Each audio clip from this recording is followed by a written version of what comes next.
ಮಾನಸಿಕವಾಗಿರ್ತಕ್ಕಂಥ ಒತ್ತಡ, ಅಸಹನೆಗಳು ಬೆಳೆಯತಕ್ಕಂತಹ ತಿಂಗಳಿದೆ. ಸ್ವಲ್ಪ ಜಾಗ್ರತೆಯಿಂದ ಇರಬೇಕು.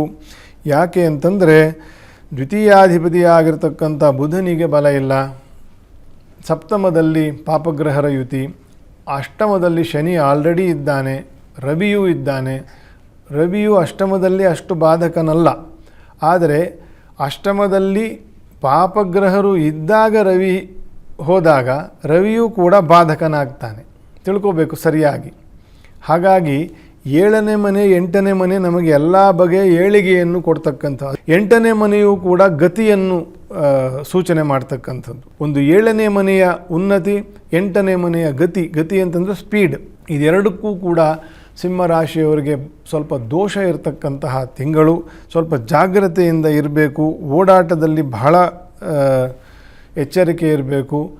ನಿಮ್ಮ ಜಾತಕದಲ್ಲಿ ಅಷ್ಟಮಾಂಶವು ಹೇಗಿದೆ ಅಂತಂತ ನೋಡಿಕೊಂಡು ಅದಕ್ಕೆ ಸಂಬಂಧಪಟ್ಟಿರ್ತಕ್ಕಂಥ ಗ್ರಹ ಶಾಂತಿಗಳನ್ನು ಅಥವಾ ಗ್ರಹ ಕಳಶ ಪೂಜೆಯನ್ನಾದರೂ, ಹೋಮ ಆಗದೆ ಹೋದರೆ ನವಗ್ರಹದ ಕಳಶಾರ್ಚನೆಯನ್ನು ಮಾಡಿ ಹೋಮ ದ್ರವ್ಯಗಳ ನವಗ್ರಹ ದ್ರವ್ಯಗಳನ್ನು ದೇವಸ್ಥಾನಕ್ಕೆ ದಾನ ಮಾಡುವುದರಿಂದಲೂ ಕೂಡ ಗ್ರಹ ದೋಷಗಳು ಪರಿಹಾರ ಆಗ್ತದೆ.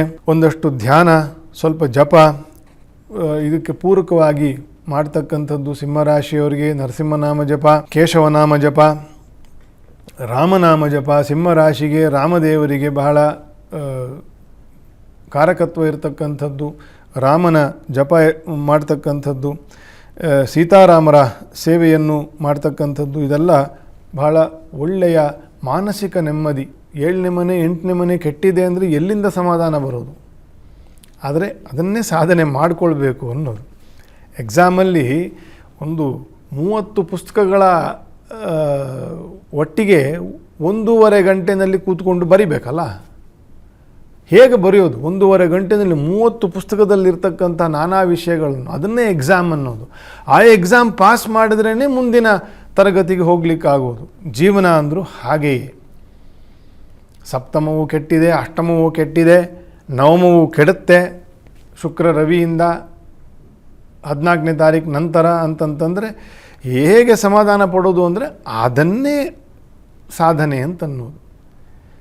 ಅದಕ್ಕೆ ನಾನು ಸೂಚನೆ ಮಾಡ್ತಕ್ಕಂಥ ಸಣ್ಣ ಪುಟ್ಟ ಪರಿಹಾರಗಳು, ಸೂಚನೆ ಕೊಡ್ತಕ್ಕಂಥ ಕೆಲವೊಂದು ಪಾಯಿಂಟ್ಸು ನಿಮಗೆ ಅನುಕೂಲಕರ ಆಗಲಿ ಅಂತ ನನ್ನ ಆಶಯ.